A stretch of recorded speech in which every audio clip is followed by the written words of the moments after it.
Welcome to the Physician's Guide to Doctoring, a practical guide for practicing physicians, where Dr. Bradley Block interviews experts in and out of medicine to find out everything we should have learned while we were memorizing Krebs cycle.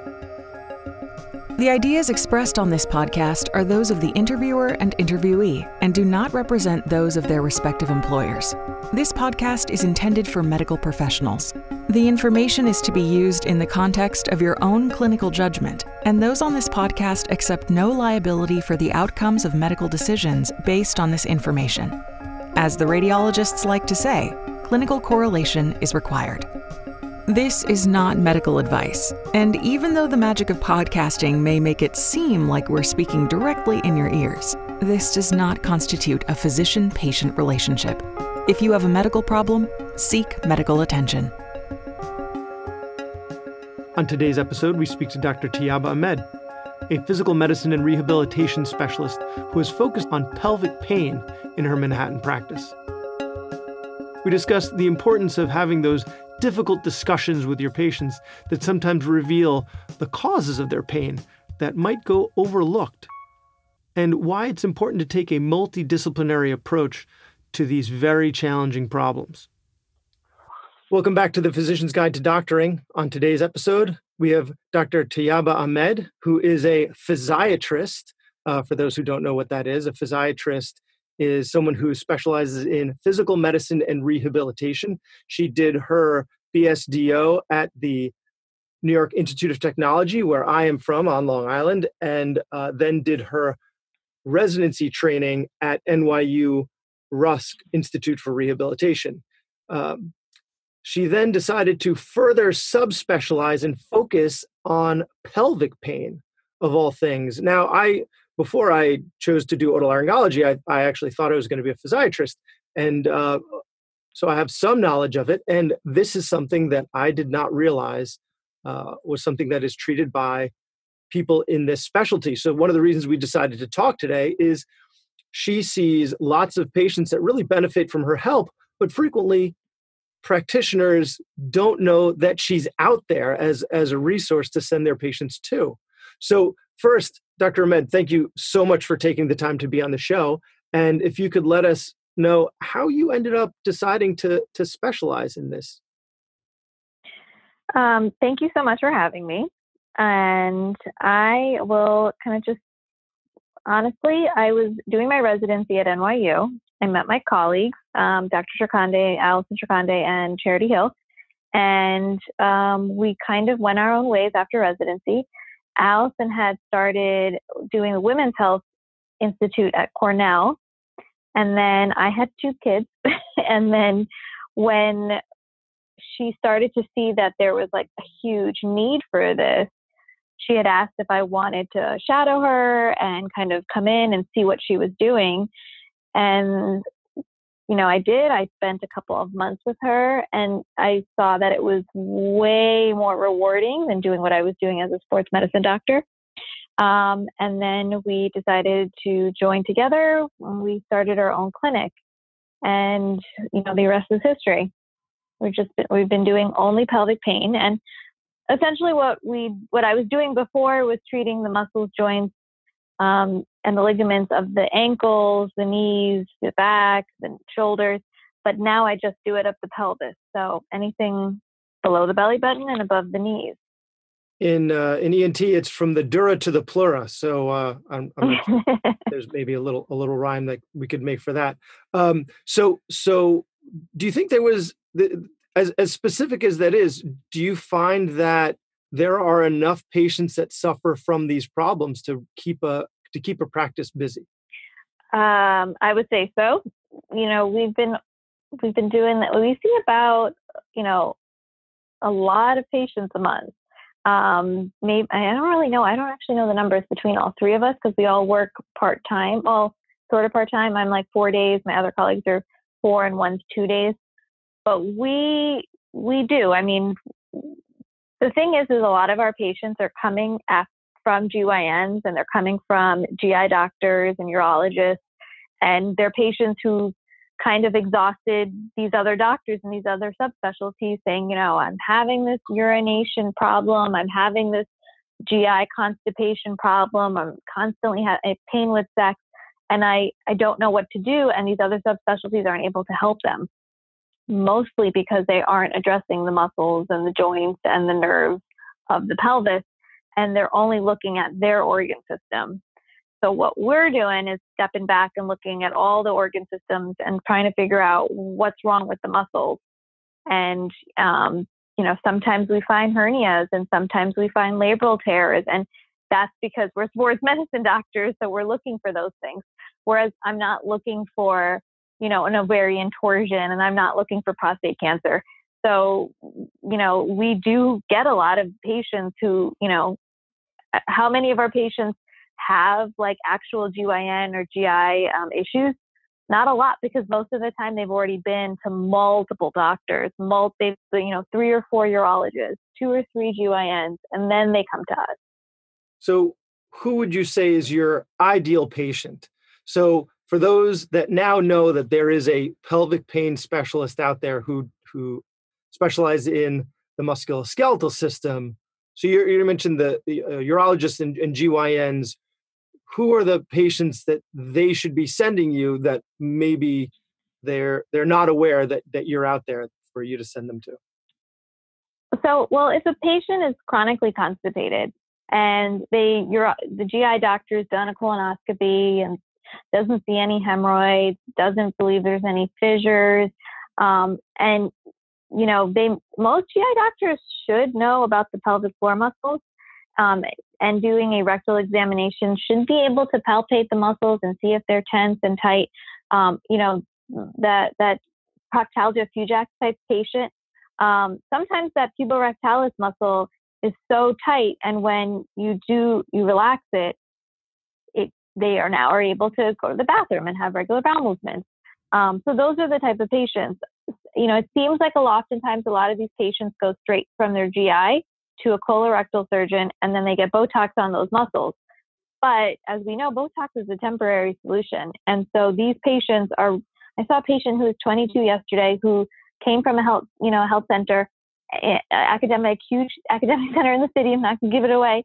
And went straight from GI to colorectal and got Botox and didn't know about pelvic physical therapy, didn't know about rectal Valium suppositories, didn't know about trigger point injections to the pelvic floor. So she went from like a mildly conservative kind of like workup, making sure there's no cancer or anything, to a drastic procedure that, is going to be every 3 months. And that's kind of not a solution. Well, one, for the patient, and two, the back end of it is, why is she chronically constipated? There's a good chance this young woman has endometriosis, which is a gynecologic condition that's often not really a big, in medical school, we didn't really learn a lot about it, where it's basically having endometrial-like tissue that's supposed to be in the uterus, now outside of the uterus. The problem is it can be on the bowel, which can cause that chronic constipation. It can also be on the pelvic floor, which can cause that muscle tightness. And it can also be on the bladder, which can cause urinary frequency and urgency. It causes patients to be, have abdominal bloating, cramping, and terrible periods. So period pain, not just like pain, a little cramp here, take a Motrin, like the type of debilitating pain that they have all month long, or that could be with periods, but it could also be throughout the rest of the month, because if this endometriosis is there all month, it's not excised properly, these conditions. So this young woman, when she was 13, she had terrible painful periods, and then soon after she had this chronic constipation. But it didn't, she's so far gone to a GI and a colorectal, but nobody's really addressing the actual problem. And if you ask her, like, how are your periods? She's like, oh, so terrible. And what are you doing about it? Well, nothing. I just, deal with it. I thought it was normal to have painful periods, but it's not.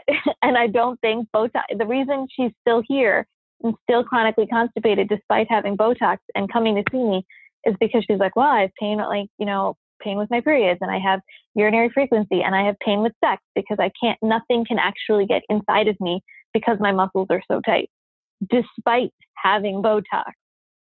So that's the type of patient that needs to get to me, because we try to do a multidisciplinary approach and look at it and step back and see, not just deal with the GI and not just deal with the uro. We have to deal with everything. Otherwise, people don't get better.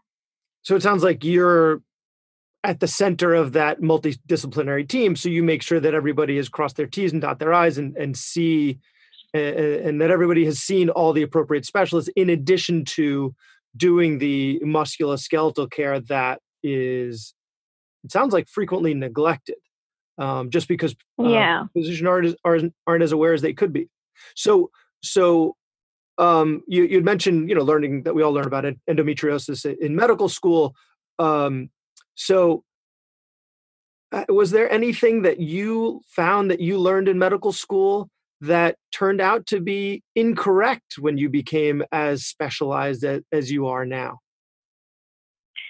Well, I feel I don't know about medical school, was a long time ago, but in residency, I felt like we were always told that, I think I remember one attending saying that, pelvic pain, it's kind of in their head, and these people, they don't, they cause it, and psychosomatic. And I mean, it just gets kind of crazy to me that that's what they used to treat pelvic pain with. And a lot of these women, they do hear that over and over again. And, there is a huge psychological component, anxiety, when you're chronically clenching and you're very, there is that personality, that type A personality that has migraines, that clenches their teeth. And so they might have TMJ, that squeezes their pelvic floors all day long, males and females. Surprisingly, we see a lot of males with this.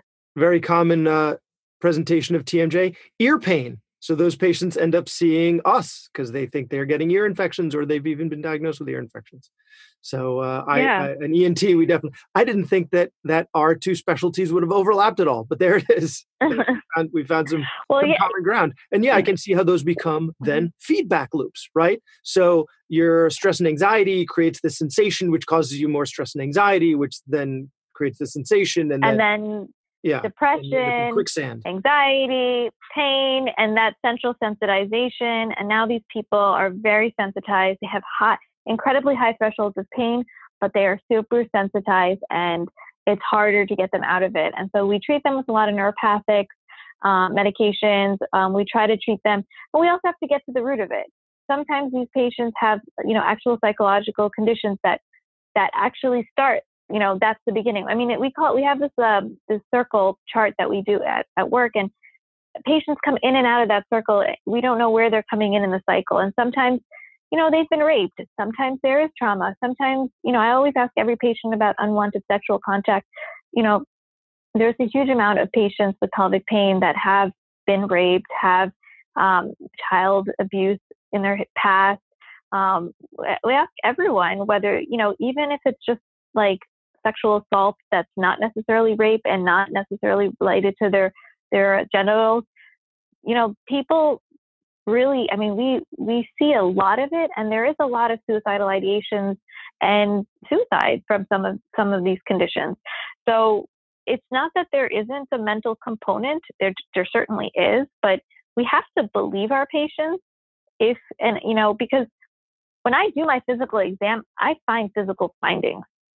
If I didn't, well, then there might be an issue. But if I'm finding physical findings and they're having pain at their ilioinguinal nerve and they're having pain over their pubic symphysis, chances are their pelvic floor muscles are very tight. When I do internal exams, I do feel that. But I take that seriously, and I treat my patients. Like, a patient asked me today if I believed that she was actually in pain, because she herself didn't know if she was just she's like, am I crazy? Do I have problems? Why am I having pain with sex? Why is this not going away? Why is this not getting better? And, they start to doubt themselves too, because they're not like, is this in my head? And so we really have to believe our patients, and leave any mental illnesses to the psychiatrist. And that's why, I refer to a lot of patients just for cognitive behavioral therapy, EMDR, if they just need a therapist to talk to, a sex therapist. Sometimes my patients will be doing great, and then they still have pain, and they need to see a somatic therapist, and then things start to separate the mind and body, and things start getting better. But I feel like a lot of this stuff we didn't learn. So somatic therapy, I've come across a few in Manhattan, and there's this therapist who I work with, and she works one-on-one with patients and trying to identify what is actually physical and what is mental, and kind of get into the patient's mind and body and spirit and emotion, and kind of like allow them to heal.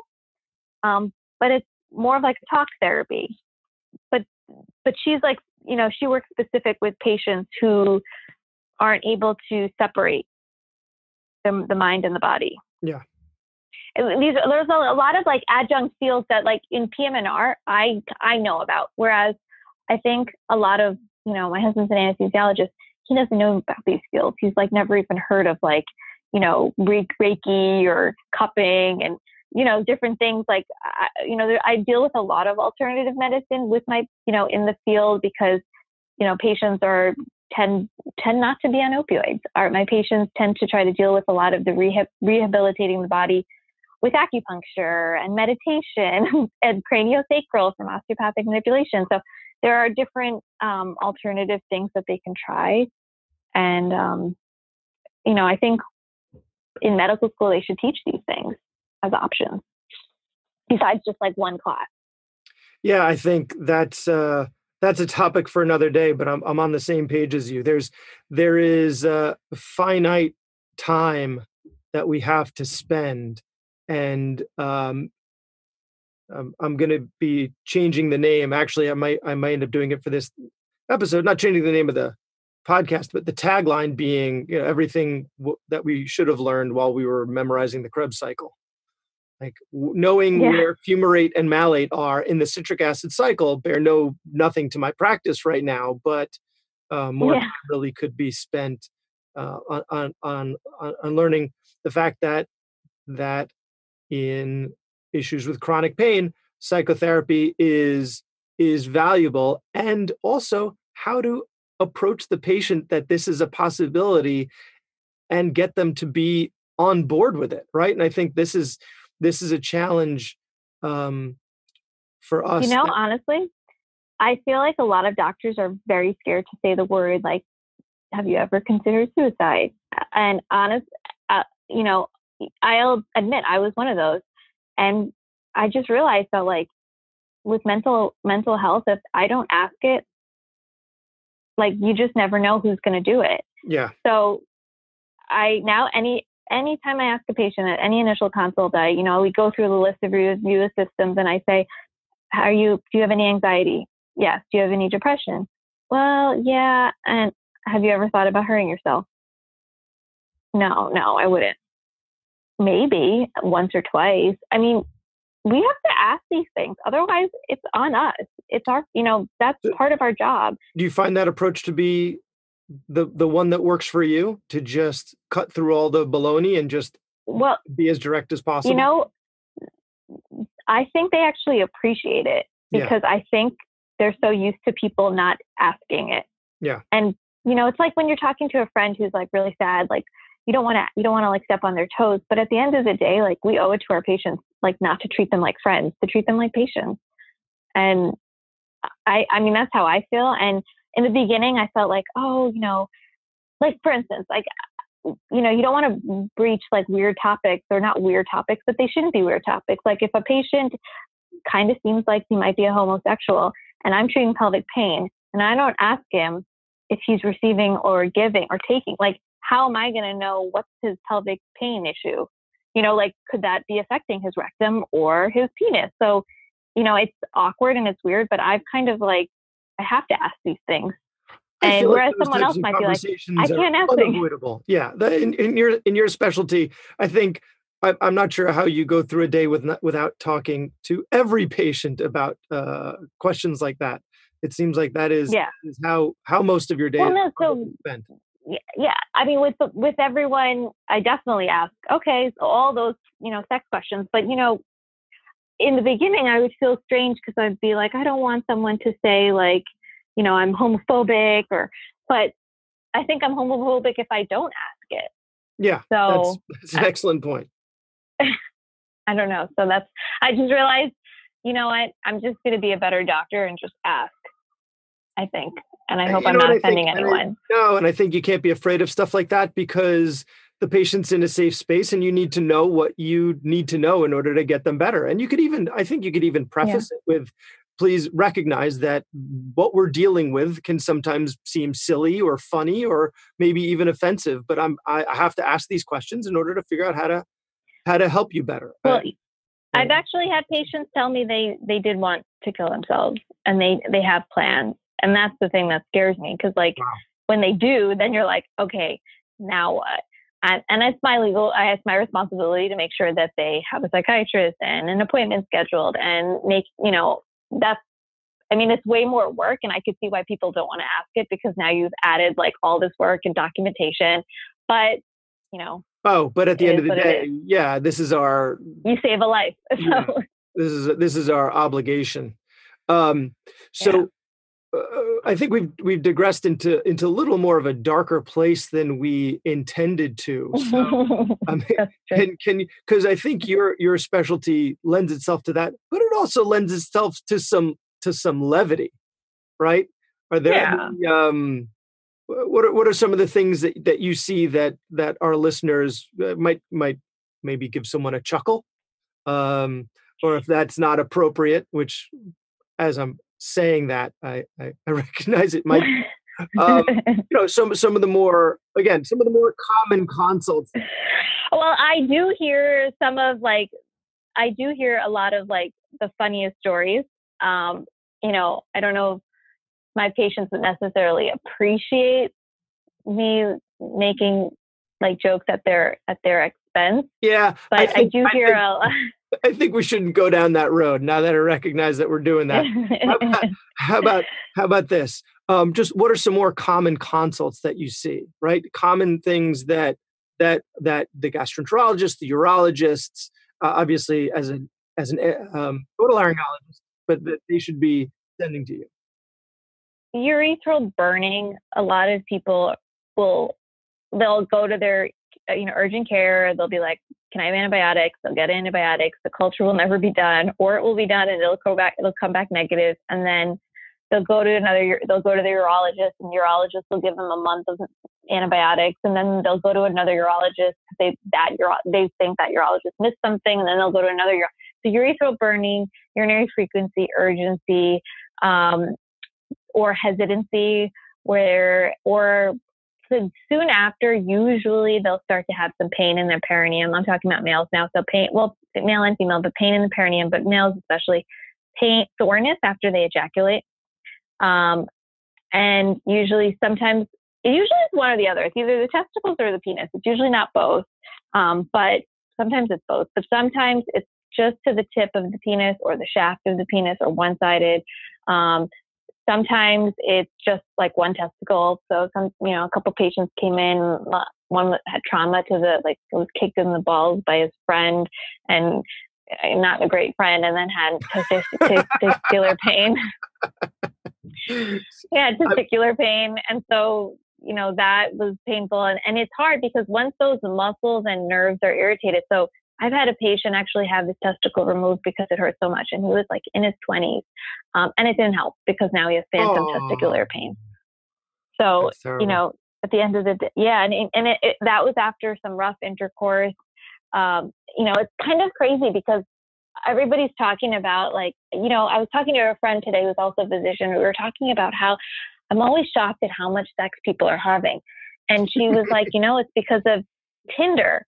And all these apps, young millennials are able to access have intercourse so easily now. Like people barely have to have any conversations, and they're like young, they're just going out having sex all the time, and they're not even in relationships. So it's just like they're just having sex with a different person every day. And so of course, they're very well aware, but there's a lot of guilt with this. So sometimes people are like, oh, I cheated on my boyfriend, and now I feel like I have a UTI, and then I was on these antibiotics, and they're like, but I don't understand. And then I examine them, and their muscles are tight, and they're like, well, why are my muscles tight? well, how could this, all I do is cheat on my boyfriend and now my muscles are tight and now how did this happen? And I try to explain that pelvic floor dysfunction doesn't happen overnight. Usually it's like the perfect storm and it happens after like a few years of something. And then something. So it's not because she cheated just once. It sounds like it may have been because she cheated a bunch of times and all of that intercourse. Well, it could be. It could have been just like, okay, when he was a kid or like he was like in high school or college, he had like a fall, snowboarding, for instance, or a horseback rider. And so a chronic injury to the tailbone. And then a few months of being really successful, type A personality, sitting on chairs all day long, 12 hours at a time. And then they go and they have, unprotected sex or something with someone and cheated on someone. And then like that was that person. Like, but I'm basically going through the whole history from like puberty to like now, and then figuring out what could be doing it. And sometimes I have no idea. And I'm like, well, are you sure you're not this? And they don't tell me. They basically don't want to tell me stuff. Or sometimes it's something like, oh, well, when I was a kid, I had a undescended testicle, and then I was, 18 and I had an inguinal hernia. And then when I was 25, I had, I had, a lot of sex or something, whatever. And then my hernia popped, and like now we find a hernia again. And hernias are very closely related, obviously, to the testicles and to the groin and the ilioinguinal nerve, and all of it is very much connected. And then it runs right into the pelvic floor. You can kind of see that, right? Even as like just a regular doctor, we understand that just because they're not they run within each other. Like I try to explain to patients, like your quads and your hamstrings, there's no line dividing the two, saying these muscles are not connected to those muscles. They're totally independent of each other. Just the same way your groin runs right into your genitals. And your pelvic floor muscles. They finally kind of see it. And then we get them to a hernia specialist, and they'll fix their hernia. We'll relax their pelvic floor. And then they get better. When you say we relax the pelvic floor, what does that entail? It's like a whole comprehensive plan.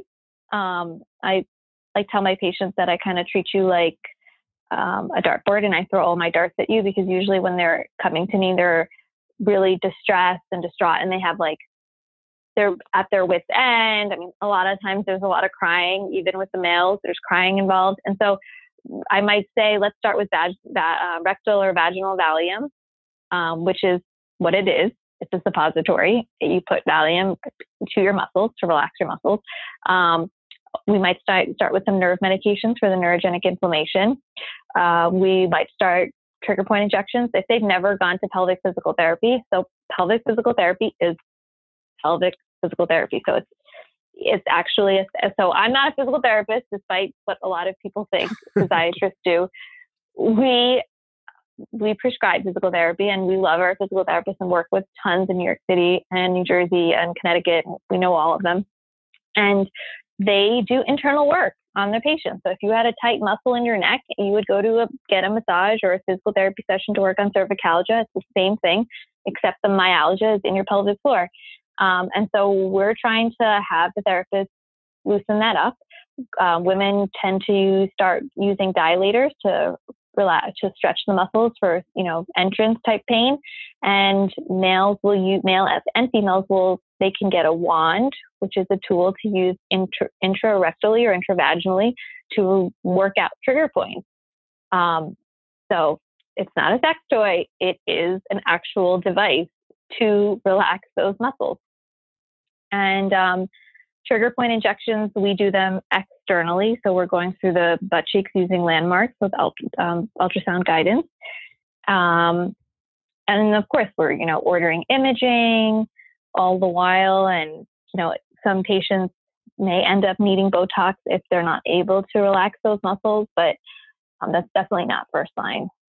Interestingly, when you're doing a canalith repositioning maneuver, you might have heard of the Epley maneuver.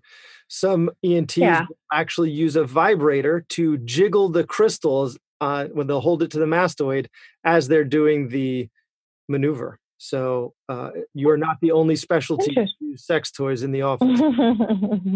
Interesting. Well, I'm glad you used that approach. I was a little afraid because you mentioned acupuncture before, and then you mentioned the dartboard. So you're not using the perineum as a dartboard. That's not your comprehensive dartboard approach. Okay. I'm just throwing a lot of darts at one time. You have a lot of arrows in your quiver, and you're using many of them at the same time, because these are patients because when they tend to find you, they tend to find you after at the end of a very exhausting search. Yeah, I don't think it's fair to just, have them come spend an hour and a half with me talking about it and just throwing them to physical therapy. Yeah. I mean, physical therapy can work alone, but, I've had patients do it and say, I want to be super, super conservative. I just want to do pelvic physical therapy. And they go and they get a little bit better, but then they flare, or they're sitting for long periods of time. And so they continue to flare. It's not really fair. I like to, if they're open and interested in trying everything, they actually get better when they're willing to try everything. And then the people who have, the earlier you get diagnosed and treated, the better, obviously, the response is. So if someone's coming to me after 7 to 10 years of having this, it's way harder to treat. That's why I also don't want to spend like six months doing PT and then being like, let's add in everything now. Like, I want to let's get the ball rolling. Yeah. You recognize that they're, to use the quicksand analogy again, they're pretty deep in that quicksand, and you need to do everything you can to get them out in a reasonable period of time. Otherwise, they're not going to experience relief in a time period that they find timely, and might abandon treatment, which we know as physicians happens all the time.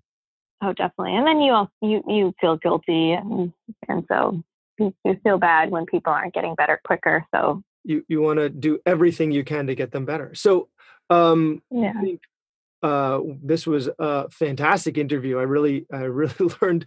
First, I never thought I'd be doing, as an ENT, an interview about pelvic pain, but to learn so much about it in such a short period of time, it was really a great learning experience for me and for the listeners. Is there anything that we didn't mention today that you do want to mention? I guess just really quickly, like a couple of diagnoses that like a lot of people have never heard. Some newer ones, if there's any people who've ever heard of like the term hard flaccid, and PGAD, persistent genital arousal disorder. Both of them are like sexual dysfunction disorders that could very easily be brushed off as in your head type diagnoses. Persistent genital arousal disorder, typically seen in females. However, we've seen a few in males where they're persistently aroused, and that for males does not mean that they are erect. It's not like priapism. It just means they feel aroused, but they're not necessarily erect, and they don't want to feel aroused. They want it to stop, and and it's very disturbing. They can't function. So it is, a lot of people like laugh when I tell them what that is. And that's like actually the worst, when I hear a doctor laughing at that, because they're like, that sounds like a great problem to have. It kind of gets a little irritating because these people have the highest suicide rate. They're very distraught. They have to quit their jobs. They can't function. It's incredibly, I get a lot of Instagram messages on social media where people find me because of a hashtag PGAD, and they're like all over the world and saying like, how can you help me? How can I, I've had this for 6 years. I've had this for 2 years. It won't go away. What do I do? And it's very hard. It's very difficult to treat too, because we don't actually know how it's happening. And my role is just kind of treating the pelvic floor and trying and hoping that if we relax it. Similarly, hard flaccid is another condition where a male feels hard, but is actually in a state of being flaccid. And it's feeling, and like I have a lot of young patients who do this. And what's crazy is that I think they're doing this to themselves when they're reading about how to be good at sex in magazines, in like GQ magazines, where they say, do 100 Kegels every day and your penis will be longer, and all these like crazy things that they're doing because they're like, in their teens. And then they're over contracting their muscles, and now they can't get it to stop. And there's that sensation of feeling erect when they are hard, but or not necessarily erect. It's like 40% of an erection when they don't want to. So it's kind of confusing, and honestly, we don't even know that much about these conditions. But like, I just want people to know that they're real. That's it. Yeah. And that's one of the benefits, I guess, of social media as well, is in your situation, people are going to have a challenging time finding their community of people with these disorders, because there's such a stigma that they you're not going to find your PGAD Facebook group so easily. No. Yeah. And that's the thing. I've had tons of patients find me on Instagram for endometriosis who come to me and, have actually flown in from different places to come see me. But PGAD, there's only like a handful of hashtags, and they're all mine, because nobody wants to hashtag that. And, they're all like the same people seeing them, and they're too scared. And even my PGAD patients, I'm like, could you write something about like PGAD or something? And, we can, because if you Google PGAD and you read any of like the Cosmopolitan or articles, like the, Allura articles about it, they're really bad. They're like all saying how there's no treatment, there's no cure, and you basically are stuck with it. And so it gives these people like no hope. Takes away and so that's why, yeah. And so, but these patients are like, when they do get better, they're like, I don't want it. I don't want to talk about it anymore. I don't have it anymore. I'm done with it. Like they're like, so like, I don't want to associate myself with having PGAD. I don't want to like talk about it. It's so embarrassing. And, there's nothing we can do about that. But as a physician, I feel like I have to talk about it. So I figured I would mention it somewhere where nobody's talking about it. So you mentioned social media. So if you could tell us, where can people find you? On Instagram, my name is at Dr. Tayyaba Ahmed, Ahmed. On Facebook, I am Dr. Tayyaba Ahmed, pelvic pain specialist. And 2 Y's. Honestly, I don't do, 2 Y's and 1 B. And that's pretty much all I can extend myself to. So I don't really do much on Twitter or any of the other ones. Well, what about your website? Oh, our website is pelvicrehabilitation.com. So that's nice and easy as long as you spell rehabilitation correct. And we are in Midtown Manhattan, right by Grand Central Station.